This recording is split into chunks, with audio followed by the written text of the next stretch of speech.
Hey everybody, Chapter 9, Lesson 1, and what we're looking at here is how our economy in this late 1920s, early 1930s, how that economy is going to change, and we are going to begin to take a look at something that we're going to call the Great Depression. This time period between roughly 1929 and extending just about to 1940. And what we're going to look at here is how and what is going to be changing our economy over time. Is specifically, how will our economy go from being really awesome like it was in the 1920s to really depressed? And then how do these depressions change us as a people, as society, as Americans? And what we want to start with here today, I think, to make sure we're all on the same page, is that when 1928 is beginning, 1929 is beginning, people are really happy with where the country is economically. In fact, they think that this could kind of maybe go on forever, that everyone, for the most part, except for a few people, a few groups of people, could be doing well. So they elect this guy, Herbert Hoover, who's a Republican, in 1928, and he's going to start serving in 1929 because people blame all this success. They credit all of this success on Republicans in the 1920s, Harding and Coolidge. And so they want Herbert Hoover to continue with these two things I'm circling right there, laissez-faire and supply-side economics. Those were the two things that people really said Republicans did well in the 1920s for us to be successful as a people. And what's going to happen in the late 1920s is that a series of problems will occur, one after the other, after the other, after the other.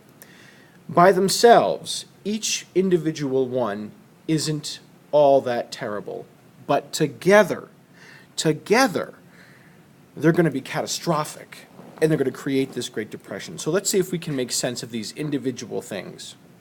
One of them is the stock market. Before the 1920s, stock prices, the price you could buy and sell a stock for, were pretty accurately priced. They represented what a company was really valued. So if I had a company, like let's say I had Coca-Cola, its stock price was $1 a share. So you can see I've got one green share right below my chin. It's worth $1. That's typically what happens. You buy a stock, you sell a stock for what the company's really valued, because Coca-Cola was doing good work. The problem is that in the 1920s, there's a lot of people buying and selling stock, and the market was going up and up and up and up. Stocks were becoming more and more valuable. They were charging ahead like a bull. When we have a long period of time, 6 or 7 years like we did in the 1920s, where stocks are rising, it's called a bull market. And people begin to lose sight of what they're buying and selling. They're not worried so much about Coca-Cola and its $1 stock price as they are about whether or not the market is going to just keep going up. That I could buy a stock today for $1 and tomorrow it'll be worth $2. These people who buy stocks, not caring about the company and what the company makes, instead betting that the stock will rise just because the market's doing good, they're called speculators. Because I am speculating, I am guessing, I am betting that the market is going to keep going up. If the market went up yesterday and the day before yesterday and the day before that, well, then the market might go up today, and it might go up tomorrow. If the market goes up this year, last year, the year before that, I'm going to bet that the market will keep going up. So that I'm not really worried about Coca-Cola and what it makes. So let's say, I'll give you an example. Coca-Cola made $10,000 a couple years ago. Its stock value was $1 a share. Next year, Coca-Cola makes $11,000. The year after that, it makes $12,000. It's still making money, but that doesn't matter. What matters is that since I'm in a bull market, the stock value goes up. I don't really care about how well Coca-Cola is doing. What I care is that the value is going up. So what I bought for $1, I might be able to sell for $8 the year after, or $20 the year after that. It has nothing to do with the fact that Coca-Cola is making money. It has to do with the market going up. I'm speculating, I'm betting that the market will rise, even if Coca-Cola doesn't do incredible business. Lots of people want to take advantage of this, and so they start to take out loans to buy stocks. When you take out a loan from a bank to buy a stock, it's called buying stocks on the margin. I just highlighted it down below. I make a little down payment, I borrow the rest, I buy the stock, the market goes up, and I sell it, and everybody's happy. It looks like this. I have $5 to buy a stock. I borrow $20 from the bank.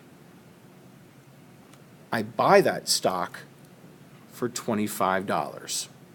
That's the 5 plus the 20. The next day, the stock market goes up because I'm speculating. I sell it for 30. So now I have $30 in my pocket. I have to repay the bank what I borrowed plus interest. So that's 30 that I have in my pocket, and I'm going to repay the bank the 20 I borrowed plus interest. Let's say it's $22. That leaves me with $8 in my pocket. Well, I started with 5. Now I have 8.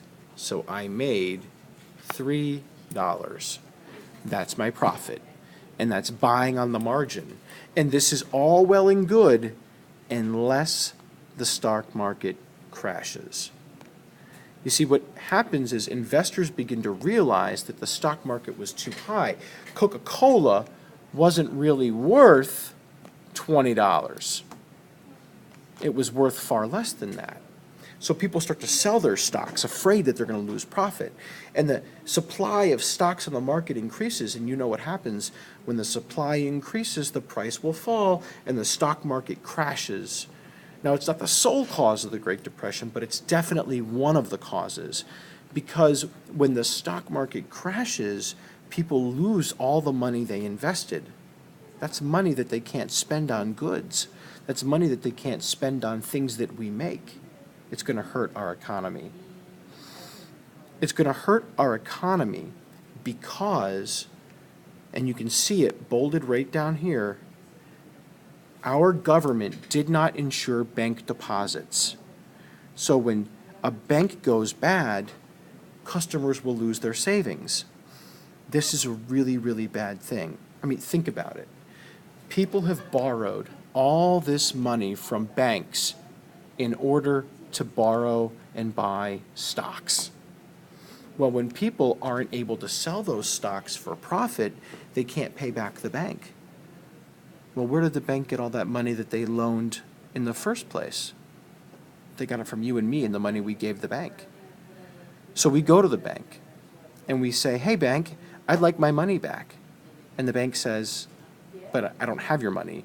I had given it to Mrs. Davenport to buy stocks."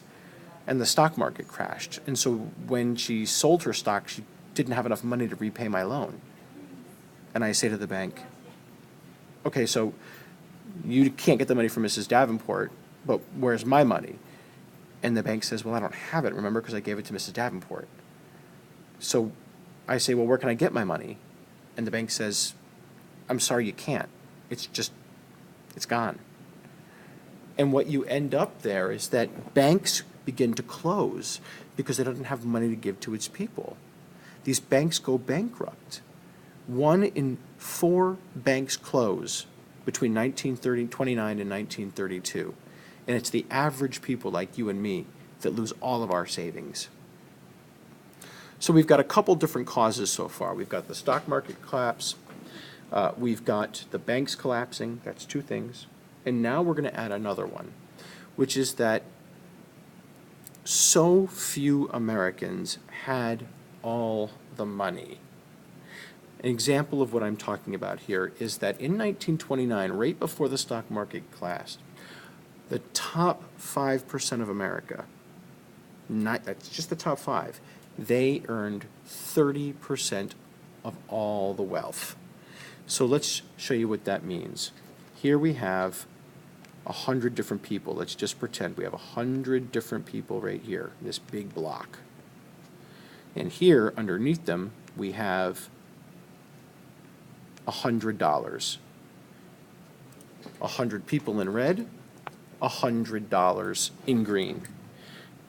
Well, the top 5 richest people, the top 5%, I just colored them in blue, they earn 30% of all the money,